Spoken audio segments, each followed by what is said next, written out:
Monday of the fourth week of Lent. March 16, 2026. My dear brothers and sisters in Christ. Imagine a poor Brahmin named Sudama, the childhood friend of Lord Krishna, the king of Dwarka. Sudama lived in great poverty.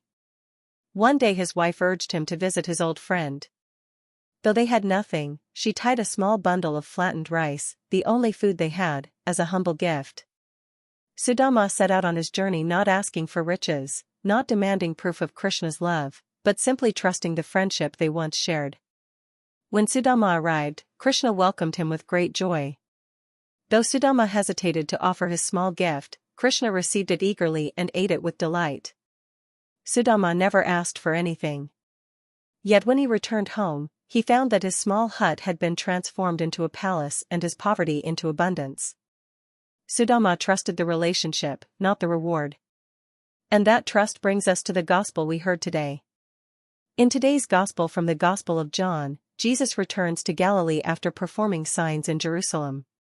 Many people welcomed him, but sadly their faith depended on miracles and wonders. Jesus says to them, "Unless you see signs and wonders, you will not believe." Among them came a royal official whose son was dying. In desperation he begged Jesus to come and heal his child. But Jesus did not go with him. Instead, he simply said, "Go, your son will live." There was no dramatic sign. No visible miracle. Only the word of Jesus. At that moment the official had a choice. He could demand proof, or he could trust. The gospel tells us something beautiful. The man believed the word that Jesus spoke to him and went on his way. He believed before he saw. And when he returned home, he discovered that his son had been healed at the exact hour Jesus spoke those words. The miracle confirmed what faith had already accepted.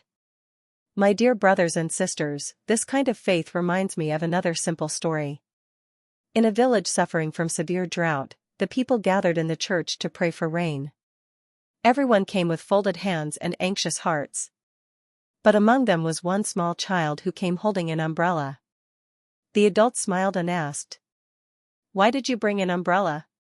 The child simply replied, "We are praying for rain, aren't we?" That child believed before the rain fell. That child expected God to answer. That child had real faith. Faith acts before the miracle appears. Faith brings the umbrella before the rain begins. This is exactly what the royal official did. This is what Sudama did. This is what every true believer must learn to do. As Augustine of Hippo beautifully said, "Faith is to believe what you do not yet see, the reward of this faith is to see what you believe." Brothers and sisters, many times we also want signs. We say, "Lord, show me a miracle and then I will believe. Lord, solve my problem and then I will trust. Lord, prove your love first." But Jesus invites us to something deeper. Not a faith built on signs, but a faith built on relationship. Like Sudama, we trust the friendship. Like the royal official, we trust the word. Like the child with the umbrella, we trust the promise. Today Jesus speaks to each of us the same words. Trust me. Trust me when the answer seems delayed. Trust me when the miracle is not yet visible.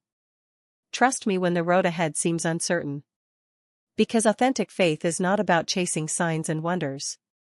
Authentic faith is about walking daily with the one who never fails. And when we trust him, even before we see the miracle, we already begin to experience the greatest gift of all, a life lived with God. Amen. In the name of the Father, and of the Son, and of the Holy Spirit. Amen. Thank you for watching.